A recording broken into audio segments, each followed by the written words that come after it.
नमस्कार मित्रांनो, दसरा सण मोठा नाही आनंदाला तोटा या काव्यातच या सणाची महती गौरवली आहे। दसरा म्हणजे विजयादशमी हा 3.5 मुहूर्तांपैकी एक मुहूर्त आहे। विजयादशमी म्हणजे हमखास विजय मिळवून देणारा दिवस। मित्रांनो, दसरा हा देवीचा सण आहे। देवी ही शक्तीची देवता आहे।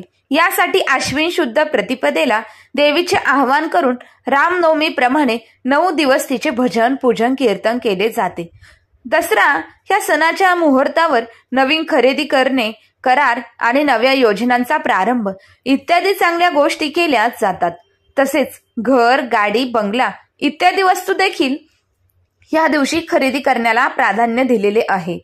त्याचप्रमाणे सोन्या चांदीचे दागिने देखील या दिवशी विशेष करून खरेदी केले जातात। या दिवशी नवे व्यवसाय सुद्धा चालू केले जातात।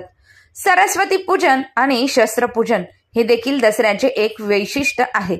या दिवशी घरोघरी पूजा अर्चा करून शस्त्रांची सरस्वती आणि घरातील वाहनांची मनोभावे पूजा केली जाते। पाठीवर सरस्वती काढून तिची पूजा करतात। दसऱ्याच्या दिवशी घरातील लहान मुलांनी अभ्यासाच्या दगडीवर पाठीवर श्री महासरस्वती व श्री सरस्वतीच्या खाली दिलेल्या प्रतिमा प्रेमाने काढाव्यात।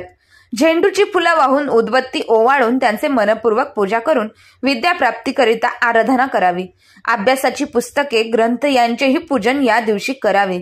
श्री महासरस्वती व श्री सरस्वती हे दोन्ही चित्र आजूबाजूला काढायचे असतात। हे चिन्ह शक्यतो दगडी पाटीवरच काढावे, कारण पहिले लिहिले गेले, कोरले गेले वाडमय दगडावर कोरले गेले होते। व जी गायत्री मातेची पहिली प्रतिमा श्री परशुरामाने काढली ती त्याने पाषाणावरच काढली होती, म्हणून दगडी पाटीवरच या प्रतिमा काढणे श्रेष्ठ व श्रेयस्कर आहे। मित्रांनो, झेंडूची फुलं आणि आंब्याची पाने यांना आजच्या दिवशी विशेष महत्त्व आहे। दाराला झेंडूच्या फुलांचे तोरण बांधले जाते। तसेच आपट्याची पाने सोने म्हणून लुटणे ही पूर्वापार चालत आलेली परंपरा आहे। एकमेकांना ही आपट्याची पाने देऊन तुमच्या कुटुंबावर भरभराट हो अशा शुभेच्छा दिल्या जातात। तसेच सोने घ्या आणि सोन्यासारखे राहा असेही म्हटले जाते। या दिवशी घरोघरी मिष्टान्नाचा बेत केला जातो। पौराणिक कथेनुसार आश्विन शुद्ध प्रतिपदा ते दशमी असे 10 दिवस देवीने महिषासूर नावाच्या राक्षसाशी युद्ध करून त्याचा वध केला आणि विजय मिळवला, म्हणून देवीला विजय असे नाव पडले आणि तो दिवस विजयादशमी म्हणून ओळखला जाऊ लागला। रामायण काळात प्रभू रामचंद्रांनी देखील त्याच दिवशी रावणावर विजय मिळवून सीतामाईसह ते अयोध्येस आले। त्या आनंदाप्रित्यर्थ प्रजेने आनंद उत्सव साजरा केला। त्या दिवशी दृष्ट प्रवृत्तीचे दहन करायचे अशा प्रतिकात्मक विचारातून रावणाच्या प्रतिमेचे दहन केले जाते। मित्रांनो, दसऱ्याला आपटाच्या पाण्याला सोन्याचं मोल का आणि कसं आलं याबद्दल एक कथा सांगितली जाते। ती अशी की फार फार वर्षापूर्वी व्रततू नावाचे एक गुरु आपल्या आश्रमात शिष्यांना ज्ञानदान करत बराच मोठा शिष्यवर्ग त्यांच्याकडे वेदाभ्यास शास्त्राभ्यास करीत होता।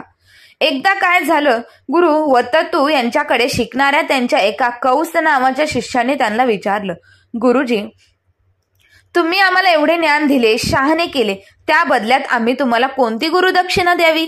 त्यावर गुरुवर्तन तो म्हणाला, बाळा कौसा, अरे ज्ञान हे दान करायचे असते, त्याचा बाजार किंवा सौदा करायचा नसतो। अरे अरे तुम्ही शहाणे झालात, ज्ञानी झालात, हीच माझी गुरुदक्षिणा। बरं, पण कौस्य मात्र ऐकण्याचा सारखा मी काय देऊ असे विचार करू लागला।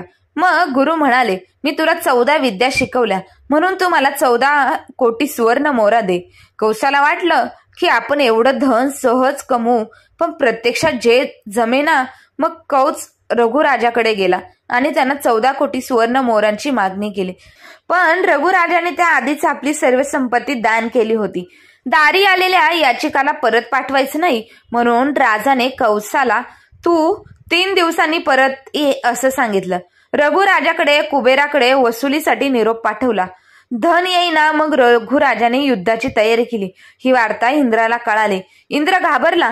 त्याने कुबेराला रघुराजाच्या नगरीच्या वेशीवर असणाऱ्या आपटाच्या वृक्षांवर सुवर्ण मुद्रांचा पाऊस पाडायची आज्ञा दिली। दुसऱ्या दिवशी रघुराजाला त्या सुवर्ण मुद्रांच्या पावसाची गोष्ट कळाली। त्याने स्वतः तो मुद्रांचा ढेक पाहिला व दारी आलेल्या कौसाला हवा तेवढं धन घे असं म्हटलं, पण त्याने गुरुदक्षिणेपुरतं धन घेतलं। बाकीचे सर्व सुवर्ण मुद्रा राजाने प्रजेला वाटला।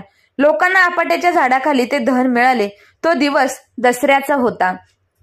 त्या प्रसंगाची आठवण म्हणून आपट्याच्या पानाला या दिवशी सोनं म्हणून देतात आणि घेतात. या दिवशी शस्त्रपूजा सुद्धा करतात.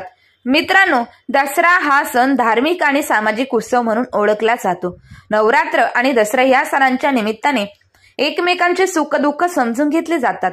परस्परांमधील नातेसंबंध दृढ होऊन आपुलकी व एकजूट निर्माण होते. जीवनातल्या दुःखांना सामोरे जात असताना असे येणारे सण हे वर्षभर जगण्याची उमेद देत असतात. शमीपत्राला सुवर्णपत्र समजून आजच्या दिवशी ज्याच्या आयुष्यात सुवर्णाचा संबंध नाही तोही सुवर्णमय होतो. हा त्या दिवसाचा, त्या सणाचा महिमा आहे. मित्रांनो, भारतीय धर्मात आणि संस्कृतीत नारळाला खूप महत्त्व. मंदिरात नारळ फोडण्याची किंवा अर्पण करण्याची आपल्याकडे प्रथा आहे. नारळाला श्रीफळ असेही म्हणतात.